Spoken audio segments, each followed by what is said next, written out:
All right. Okay, this has been long overdue, huh?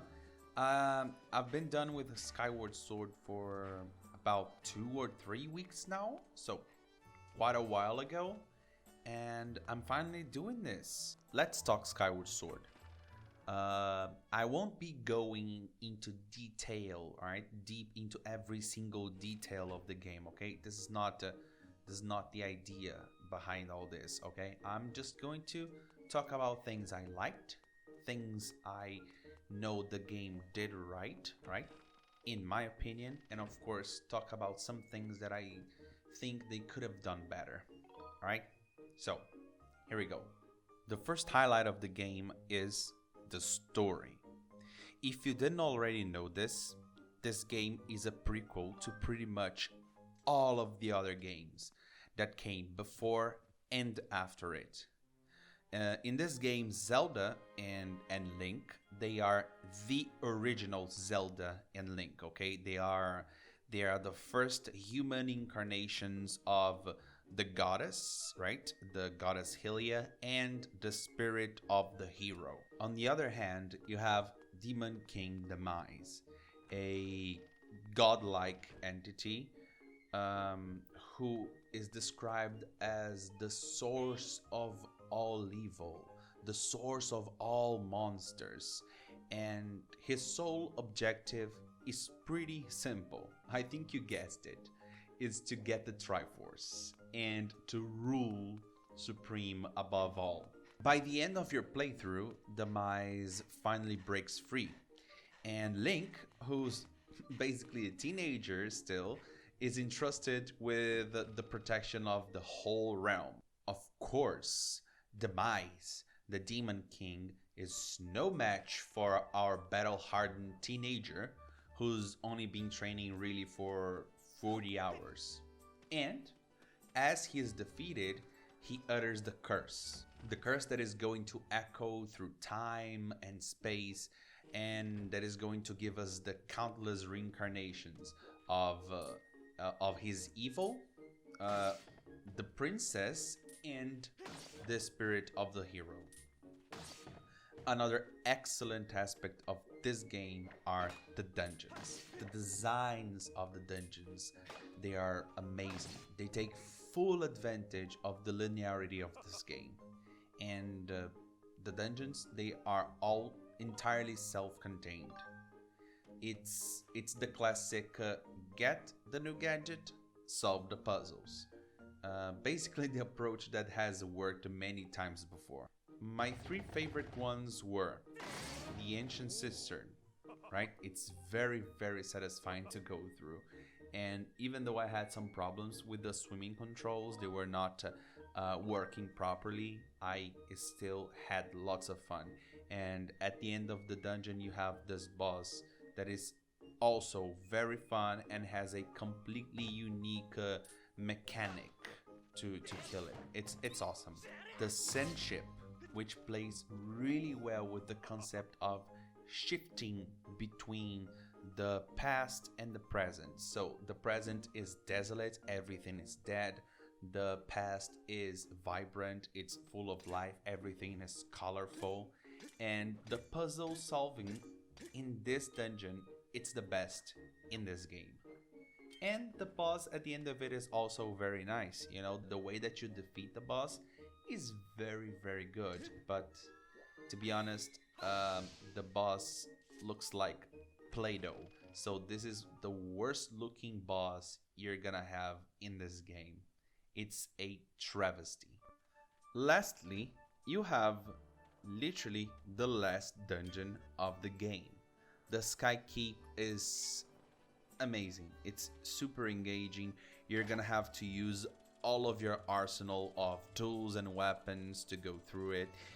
You play with the placement of rooms in order to find the correct way, right? The correct order to go through it. And I like it because by the end of it, you're pretty much ready to rock and roll. You're ready to end the game, to go to the final battle. The build up is amazing. Another good aspect of this game are the gadgets. They are very diverse, very unique, and they're fun to use. They are all arranged in this scroll wheel type of menu, something that you see nowadays in GTA 5 when you're choosing your weapons, right? And that makes it super easy to just change them on the fly, right? Just literal seconds and you are using something different. And that usually works flawlessly, right? Sometimes your controller is acting up, but most of the times it's going to work no sweat. Another win is the art style. It has made this game ageless. When I picked it up in 2021, I could still look at it and say, oh my god, this is beautiful. The characters, they are beautiful. The places, they are very nice to look at. The only complaint I have here is with the blurriness of things in the distance. I really hope they change this in the HD remake. That's going to make this game basically perfect when you're talking about graphics and art style, at least in my opinion. The music in this game is golden. I don't know how many times I caught myself whistling to the music. You know that when you're playing a game and you start whistling to the song, you know it's good. You know you're into it.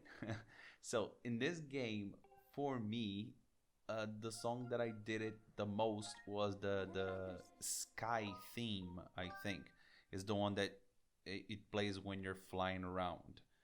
The music is 10 out of 10. Beautiful. Characters. Let's talk about characters. Actually, let's talk about a character from this game. Grus. The characters in Zelda games, they're usually not very well developed, right? You don't get much from them. Even Link, he's silent. He doesn't give out much. Grus is perfect. He has the most amazing character arc in any of the Zelda games. He starts as this annoying bully, and he's also a coward, He's just an unpleasant person. And then in the middle, he starts understanding the situation better, and he basically says, I want to help. And by the end of the game, you can defeat the boss because Grus is helping you, right? He's there for you. He catches Zelda as she's falling, and he's like, okay, defeat this bad guy, Link, you can do it. So if you don't know who Grus is, don't worry, you're gonna know who he is for sure if you play this game. He's a character that feels real. He feels like he could be someone that exists in our world because he's just fully realized. He's the real deal. The last good aspect of this game are the motion controls. They are amazing, great. They are literally what set this game apart from all of the other ones. This is what makes this game unique. When you see the control in your hand, the Wiimote in your hands, and you see Link doing the same movements you're doing in real life, you really feel like the chosen hero. There, that's the good. Now let's talk about the bad and the ugly. The first bad thing in this game are the motion controls. So the motion controls are amazing, immersive, just as long as they're working properly. If they are for some reason not calibrated, or there's a drift or something like this, doing anything is going to be a headache. Swimming, aiming, flying, nothing is gonna work. All you can do is run. Even the sword is going to be pointing up, down, left, right, and it's going to be a nightmare. The second bad thing about this game is the pacing. overall this game feels really, really slow. And there are places, there are certain missions, certain locations in the game that feel horribly slow. They are there to progress the game, to progress the story, yes, but they're not going to feel as good and as engaging as the rest of the game. So your only option is to play through it, is to play through the bad, the slow, and the not so good part of the game so you can get to the rest of it. And the third bad aspect of this game, and my least favorite thing about this game and any other Zelda game for that matter, is Fi. She's not only the worst companion of all of the Zelda games that I've played. She's the worst. She's the worst thing that could happen to this game overall. Nintendo had this need to make this game very easy for some reason, and this companion is how they chose to do it, and it just gets me. You know, it makes me furious. She's constantly repeating information over and over again, even though you didn't ask her to. She's constantly jumping out of the sword and stopping the action in order to tell you something that you probably already know.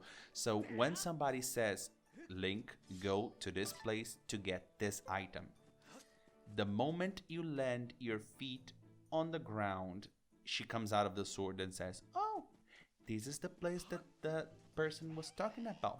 There's a 90% probability that we're going to find the item the person was talking about. And I'm like, yes, why did you interrupt me? This is exactly why I'm here. It's horrible, but it's okay. It's okay, because I'm done with her. I'm done with Skyward Sword. I did it. It took me, I think, 33 hours, 34 hours, but I did it.